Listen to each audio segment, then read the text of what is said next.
Hello, Tim from Fairplay now on the 11th of October 2022. Saw a really interesting article in one of my Telegram groups today. Apparently Austria, they've had over 500,000 signatures wanting to have the ability to retain and use cash put into their constitution, believe it or not. And it transpires that both Austria and Germany are very heavily into their cash. They love their cash, and over 50% of their transactions are still done in cash, whereas here in the UK it's probably down to about 25-30%, if that, and apparently that's what the average is, about 30%. So very interesting to see. And the reason for it in both countries, well, goes back to what happened in those countries in the 1930s, 1940s. You know, kind of tyrannical governments are still fairly fresh in the kind of national psyche, and they don't like the thought of giving away too much power to the government, too much control to the government, which obviously doing away with cash and going totally central bank digital currency would do. So I thought that was very, very sort of enlightening. I never really realised that about those countries, but it's a bit inconsistent, isn't it? Because in other ways, those two countries have been very, very totalitarian, haven't they, over the last couple of years?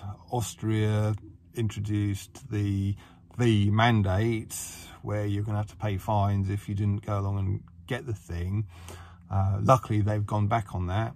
And Germany is still very, well, there's still a lot of nonsense to contend with there, I believe, if you are un-V'd. So a trifle inconsistent, and that's one thing I've noticed over the last sort of 2.5 years, is just how many countries are really inconsistent. First of all, you hear a story where you think, oh, you know, that country sounds really good. If things really hit the fan badly in the UK, that might be a country, you know, worth considering going to. And then you hear another story a couple of weeks later, which is totally the opposite, and you think, oh, that'd be, you know, I thought that country was good to go to. No, it's horrendous now. Sweden, who never locked down, you'd sort of think, well, that might be a good place to go, but apparently they've been horrendous in other ways during the last sort of 2.5 years. And I always thought that places like Costa Rica and Mexico were really good, but in the meetup we had a few weeks ago with Lee and Marty, you might remember me going on about that.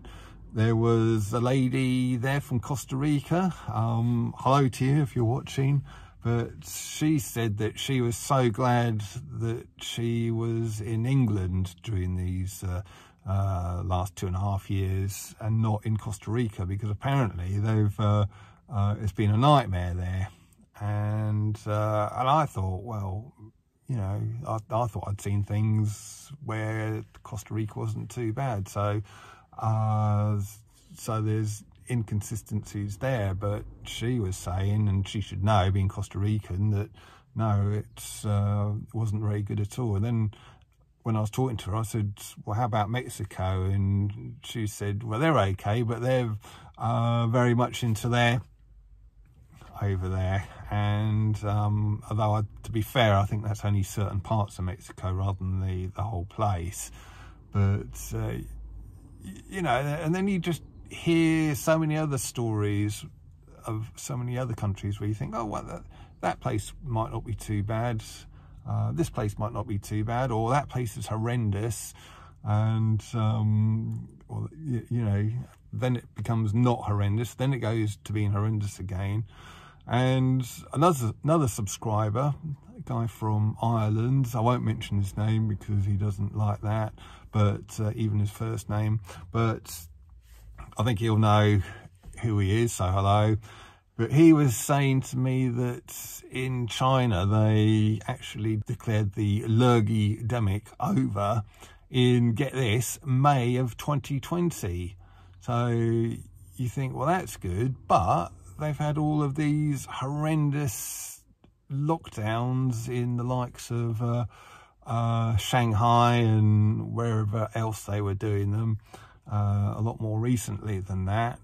And you think, well, are they really, you know, what's going on there? Why are they having lockdowns if they declared the pandemic over in early 2020? So, yeah, there's all of these inconsistencies. And to be honest with you, I just can't really make head or tail of it. I just don't know why one country seems to be going in the right direction when you read sort of one report, and then you read another report and it seems like, no, they've gone back to square one, or no, they're sort of horrendous places to go to or to sort of live in. So I really don't know. I wonder what you think. I'd be delighted to read the comments on this one.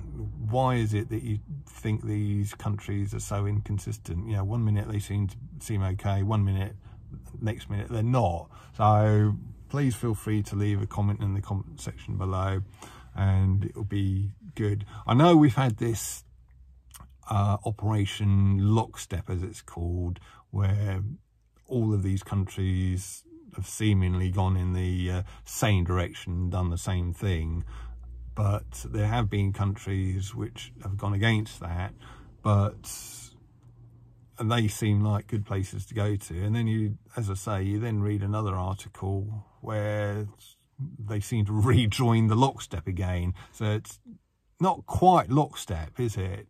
But they seem to, you know, when one country seems to be getting better, another country seems to be, you know, get worse again. So very, very strange, very, very weird. Tell me what you think about it. Tim from Fair Play Now, thanks for watching.